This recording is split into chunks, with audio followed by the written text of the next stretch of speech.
विलंब न करे। इस दरमियान राजनीतिक दल के लोगों से, संविधान के जानकार लोगों से, जो महिलाओं में एक्टिविस्ट के नाते काम करने वाले ऐसे लोगों से भी कई चर्चाएं हुई। कुछ लोगों ने खुद होकर के भी सुझाव दिए। सारा मंथन करते करते करते, और यहां भी सभी दलों से लगातार बातें इनकी होती रही है। स्ट्रक्चर वे में हुई है, इनफॉर्मल भी हुई है, और उसमें से आखिर बना हुई एक कुछ रास्ता निकालना होगा ताकि हम हमारी माताओं बहनों की शक्ति को जोड़ सकते हैं। आदरणीय अध्यक्ष जी, मैं एक बात जरूर कहना चाहूंगा।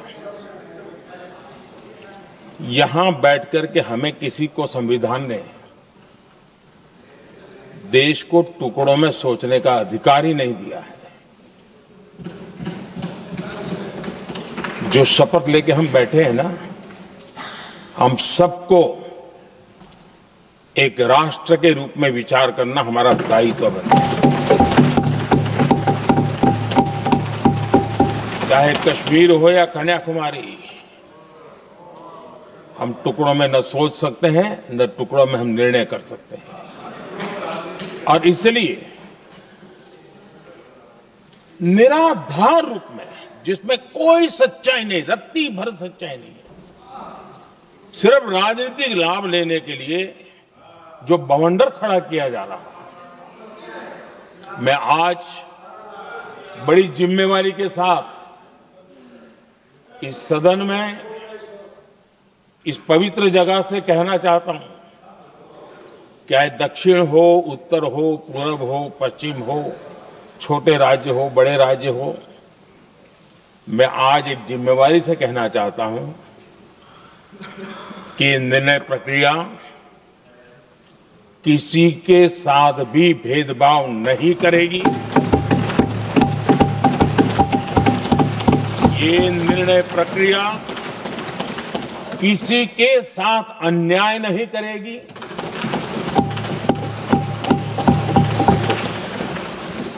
भूतकाल में जो सरकारें रही और जिनके कालखंड में जो परिसीमन हुआ और जो अनुपात उस समय से चला आ रहा है, उस अनुपात में भी कोई बदलाव नहीं होगा और वृद्धि भी उसी अनुपात में होगी।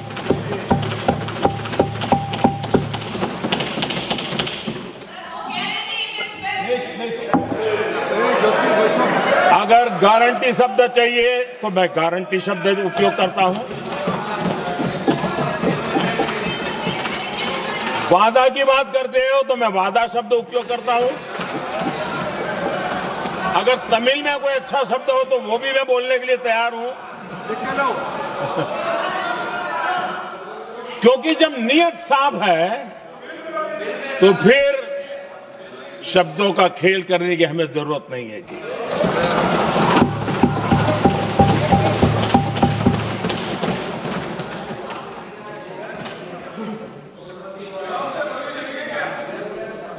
आदरणीय अध्यक्ष जी, मैं आज सदन के सभी साथियों को ये भी कहना चाहता हूं कि साथियों, हम भ्रम में न रहे।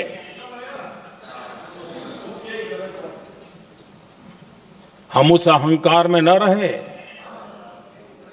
और मैं हम शब्द प्रयोग कर रहा हूं। मैं और तुम की बात नहीं कर रहा हूं। हम इस भ्रम में न रहे कि हम देश की नारी शक्ति को हम कुछ दे रहे हैं। जी नहीं, उसका हक है। और हमने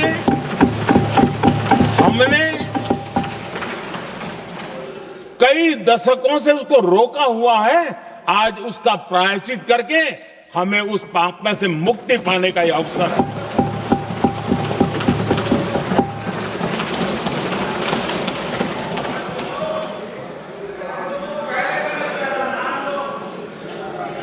हम सब जानते हैं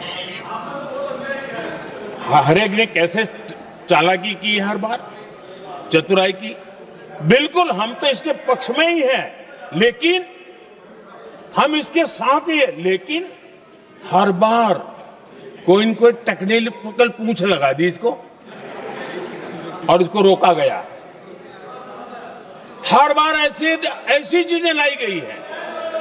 हिम्मत नहीं है कि हम 33% महिलाओं के आरक्षण का विरोध कर पाए, वो तो जमाना चला गया। आपको करना नहीं है, लेकिन कहने की हिम्मत भी नहीं है। और इसलिए टेक्निकल बहानेबाजी, ये करो तो ये, वो करो तो वो, डिगरा करो। अब देश की नारी को नहीं समझा पाओगे। सदन में नंबर का खेल क्या होता है वो तो समय तय करेगा, लेकिन ये पक्का है कि अब इन भांति भांति के बहानेबाजी, भांति भांति टेक्निकल मुद्दों के आधार पर चीजों को उलझा करके 3 दशक तक इसको अड़ंगे डाले, हमने फंसा के रखा। आपने जो अचीव करना था कर लिया, अब छोड़ दो ना भाई। 3 दशक कम पड़ते हैं क्या रोकने में? 3 दशक तक आपने रोका, फिर भी कुछ कर नहीं पाए, तो अब तो करो।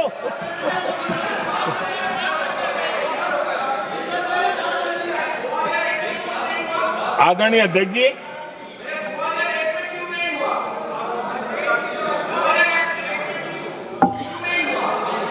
यहां कुछ लोगों को लगता है, आदरणीय अध्यक्ष, यहां कुछ लोगों को लगता है इसमें कहीं न कहीं मोदी का राजनीतिक स्वार्थ है।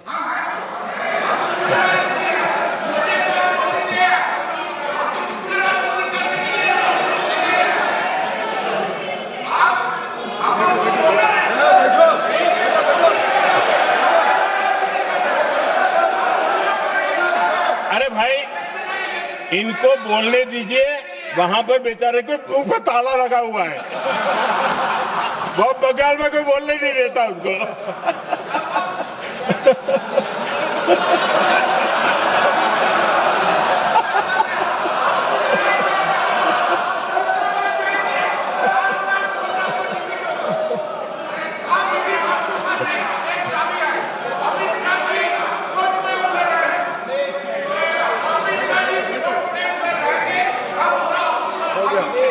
आदरणीय अध्यक्ष जी,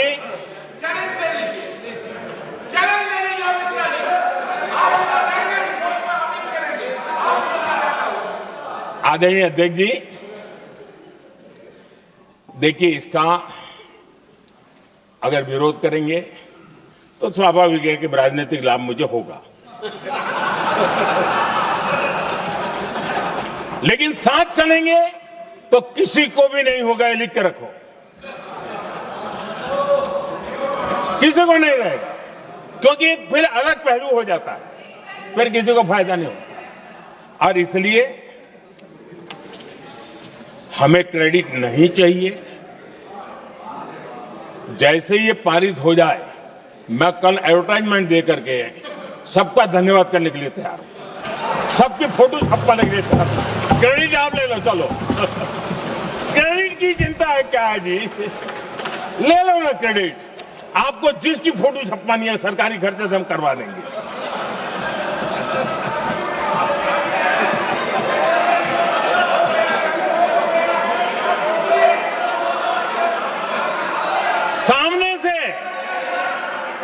सामने से क्रेडिट का ब्लैंक चेक आपको दे रहा हूं।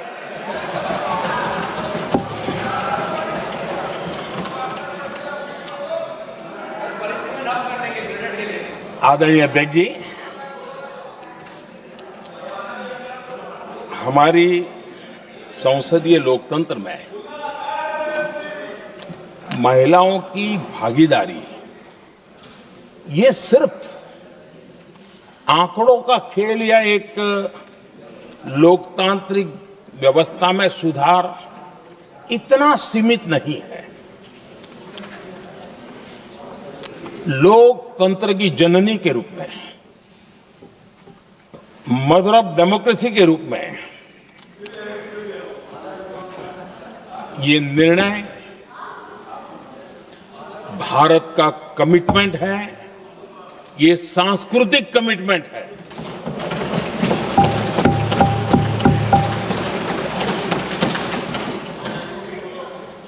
और इसी कमिटमेंट के कारण पंचायतों में ये व्यवस्था बनी और अब तो 20 से अधिक राज्य है जहां 50% हुआ है।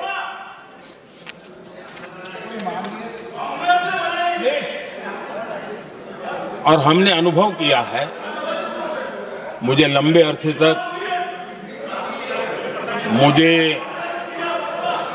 अरसे तक मुख्यमंत्री के रूप में सेवा करने का जनता ने अवसर दिया और उसी कालखंड में ग्रास रूट लेवल पर विमेन लीडरशिप को मैंने देखा है। मेरा अनुभव है कि संवेदनशीलता के साथ समस्याओं के समाधान में उनका कमिटमेंट बहुत ही परिणामकारी रहते थे, विकास की यात्रा को गति देने में रहते थे। और उस अनुभव के आधार पर मैं कहता हूं कि इस सदन में उनकी आवाज नई शक्ति बनेगी, नई सोच जुड़ेगी, देश की दिशा में एक संवेदनशीलता जुड़ेगी।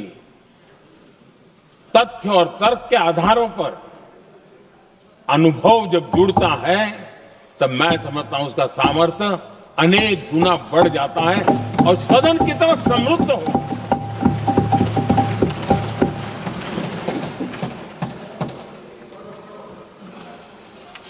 आदरणीय अध्यक्ष जी, हमारे देश में अनुभवी नारी शक्ति की कोई कमी नहीं है, सामर्थ्यवान में कोई कमी नहीं। हम भरोसा करें वे कंट्रीब्यूट करेंगे, बहुत अच्छा कंट्रीब्यूट करेंगे।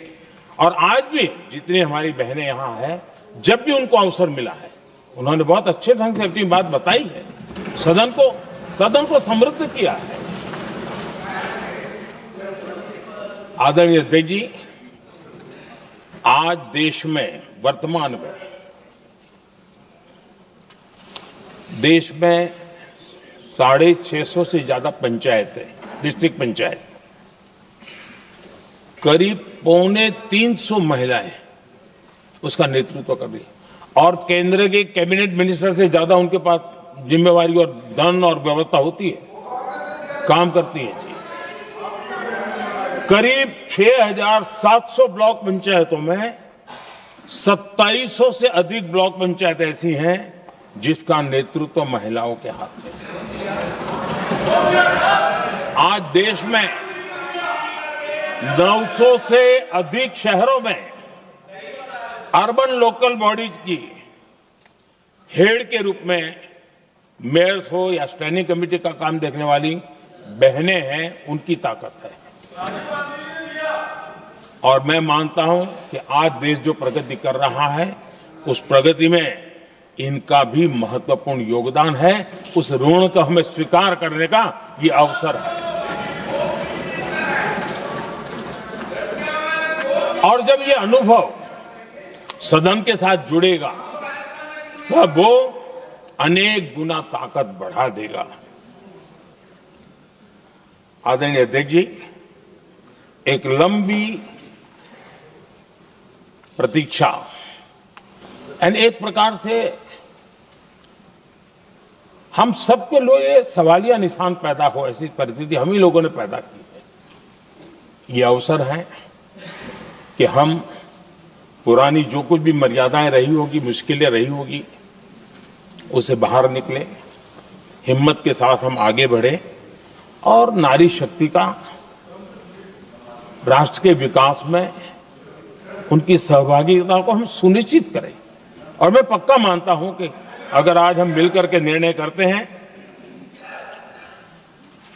और मैं तो आग्रह करूंगा कि हमें सर्वसम्मति से इसको आगे बढ़ाना चाहिए।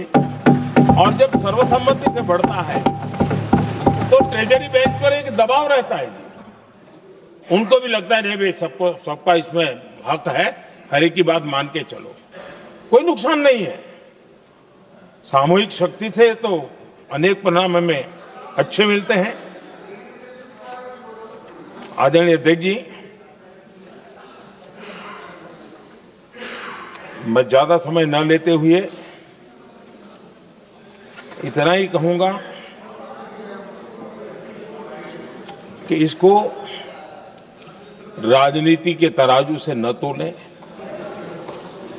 हम जब भी कुछ निर्णय करने जा रहे हैं तो देश के इतने बड़े देश का आधा जिम्मा जो उठा रहे हैं उनका भी कोई हक बनता है यहां आने का, हमें रोकना नहीं चाहिए। और दूसरा, संख्या के संबंध